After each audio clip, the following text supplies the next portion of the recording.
பிரியமானவர்களே, ஆண்டவராக இயேசு கிறிஸ்துவின் நாமத்தினாலே உங்கள் யாவரையும் நான் அன்போடு கூட வாழ்த்துகிறேன். எல்லாருமே சந்தோஷமா இருக்கிறீங்களா? இந்த நாளிலே தேவனாகிய கர்த்தர் நம்மோடே கூட பேசுகிற ஒரு வார்த்தை என்னவென்றால், நீதிமொழிகளின் புஸ்தகம் 21ஆம் அதிகாரத்தினுடைய 2ஆம் வசனம். மனுஷனுடைய வழியெல்லாம் அவன் பார்வைக்கு செம்மையாக தோன்றும், கர்த்தரோ இருதயங்களை நிறுத்து பார்க்கிறார். எனக்கன்பான தேவனுடைய பிள்ளைகளே, ரொம்ப இன்றைக்கு இருக்கக்கூடிய காலகட்டத்தில் நாம் நடக்கிற காரியங்களை மனுஷர்களுடைய இருதயம் எப்படி இருக்குங்கிறத ஆண்டவர் ரொம்ப தெளிவாக இந்த இடத்துல சொல்லி இருக்கிறதை நாம் பார்க்கிறோம். மனுஷனுடைய வழியெல்லாம் அவன் பார்வைக்கு செம்மையானதாக தோணும். இப்போ நான் ஒரு காரியத்தை செய்கிறேன், இப்போ நான் ஒரு காரியத்தை பண்ணுறேன் அப்படின்னா அது என்னுடைய பார்வைக்கு சரி. இப்போ நான் என்ன செஞ்சாலும் நான் செய்கிற காரியத்தை நான் சரின்னு சொல்லி ப்ரூஃப் பண்ணுறதுக்காக நான் என்ன வேணாலும் பண்ணுவேன். இது மனுஷனுடைய குணம், மனுஷனுடைய இருதயத்தினுடைய எண்ணமே அப்படிதான். அப்படித்தானே? இப்போ நான் ஒரு காரியத்தை யோசிக்கிறேன் அப்படின்னா, நான் ஒரு காரியத்தை எனக்கு பிடிச்சிருக்குது, நான் இதை பண்ணணும் அப்படின்ட்டேன்னா அதை நான் ப்ரூஃப் காட்டுறதுக்கு, அதை சரின்னு சொல்கிறதுக்கு நான் என்ன வேணாலும் செய்கிறதுக்கு ரெடி. அப்படி தான் மனுஷனுடைய இருதயம். இப்போ ஒரு காரியத்தை ஒரு மனுஷன் செய்கிறா அப்படின்னா, இந்த காரியத்தை ஏன் இந்த தப்பை செஞ்சீங்கன்னு இப்போ ஒவ்வொருத்தட்டே ஏதோ ஒரு தப்பு செஞ்ச ஒரு மனுஷன்ட்ட போய் கேட்டால், இதனால தான் நான் செஞ்சேன், இந்த மாதிரி ஒரு காரியத்தை நடந்ததுனால தான் நான் இப்படி செஞ்சேன்னு சொல்லி ஒவ்வொருவரும் ஒவ்வொரு காரியத்தை செய்ததுக்கு பின்னாடி ஒரு விளக்கத்தை வச்சுருப்போம். அது நம்முடைய பார்வைக்கு சரியாக தோன்றும். ஆனால் கர்த்தர் என்ன பண்ணுவார் அப்படின்னா, இருதயத்தை நிறுத்து பார்ப்பாராம், வெயிட் பண்ணி பார்ப்பாரு. நம்ம ஒரு பொருள் வாங்கும்போது எடை போட்டு பார்க்குற மாதிரி நம்முடைய இருதயங்களை ஆண்டவர் என்ன செய்வார் அப்படின்னா, தராசிலே வைத்து நிறுத்து பார்ப்பார். எப்படி இருக்குன்னு கொஞ்சம் யோசிச்சு பாருங்க. நான் போகிற பாதை, நான் செய்கிற காரியங்கள் எனக்கு சரி, ஆனால் என் தேவனுக்கு அதை பார்க்கும்போது எப்படி இருக்கும்? இன்னைக்கு கர்த்தர் உங்களிடத்திலும் என்கிட்டையும் எதிர்பார்க்கிற ஒரு காரியம் இதுதான். நான் போகிற பாதையில், நான் இருக்கிற நிலைமையில், நான் போகிற வழி எனக்கு கரெக்டு. மனுஷனுடைய பாதைகள், மனுஷனுடைய வழி அவன் பார்வைக்கு செம்மையானதாக இருக்கலாம், கரெக்டாக இல்லையாங்கிறது முடிவு பண்ண வேண்டியது கர்த்தர்.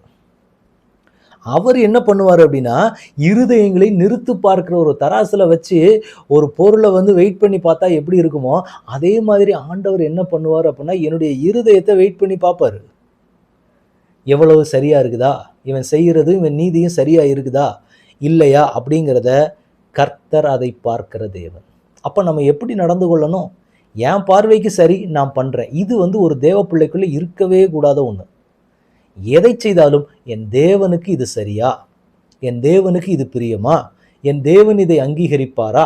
இதுதான் ஒவ்வொரு டைமும் ஒவ்வொரு தேவனுடைய பிள்ளையும் பார்க்க வேண்டிய ஒன்று. அதை விட்டுட்டு எனக்கு இது பிடிச்சிருக்கு, எனக்கு இது சரின்னு படுது, நான் பண்ணுறேன், இது ஒரு தேவ பிள்ளைக்கு அழகு கிடையாது. மற்றவங்க உலக மனிதர்கள் வேணால் அப்படி பண்ணலாம், அவங்களுக்கு அது பிரச்சனையே கிடையாது, அவங்களுக்கு அது நியமமாக இல்லை. ஆனால் எனக்கு அது நியமமாக கொடுக்கப்பட்டிருக்கிறது. அது செம்மையான பாதை கிடையாது.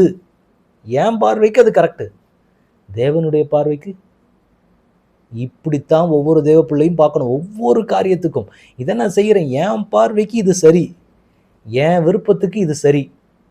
ஆனால் தேவனுக்கு அது எனக்கு தேவையில்லை. அப்படிதான் இன்றைக்கி நிறைய பேர் இருக்கிறோம். எனக்கு பிடிச்சிருக்குது, எனக்கு இது பிடிச்சிருக்கு, எனக்கு இந்த காரியத்தை பண்ணணும்னு நான் ஆசைப்பட்றேன், நான் பண்ணுறேன். பண்ணுறதுக்கு ஒரு விளக்கத்தை நம்ம சொல்லிடுவோம்.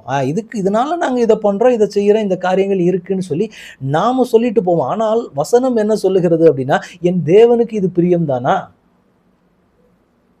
என் தேவனுக்கு இது சரியா? அவருடைய பார்வையில் இது அவருடைய நீதியின்படி, அவருடைய கணக்குப்படி, அவருடைய விஷயத்தின்படி இது சரியானதா? இதைத்தான் ஒவ்வொரு தேவனுடைய பிள்ளையும் பார்க்கணும். இதைத்தான் தேவன் எதிர்பார்க்கிறாரு. நான் நிறுத்து பார்க்கிறவராக இருக்கிறேன்.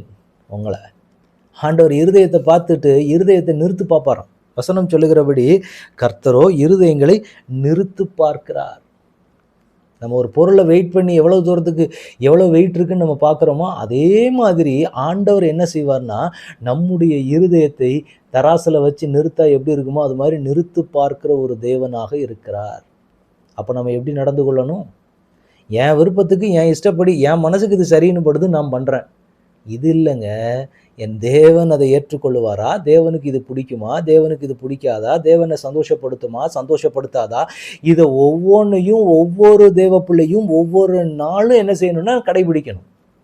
ஏன்னா அவர் எல்லாவற்றையும் நிறுத்து பார்க்கிற ஒரு தேவன். இருதயத்தவே நிறுத்து பார்த்தார்னா அவர் எப்படிப்பட்ட ஆளா இருப்பார்னு கொஞ்சம் யோசிச்சு பார்த்துக்க. அப்படிப்பட்ட ஒரு தேவனை நான் ஆராதிச்சேன்னா எப்படிப்பட்டவனா நான் நிக்கணும் கர்த்தருக்கு முன்னாடி.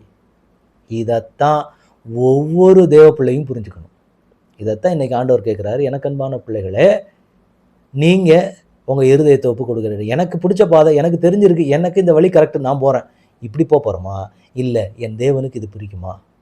என் தேவனுக்கு இது சரிப்பட்டு வருமா? என் தேவனை இது சந்தோஷப்படுத்துமா? இதை பார்க்கும்படி இன்னைக்கு ஆண்டவரிடத்துல ஒப்பு கொடுக்கலாமா?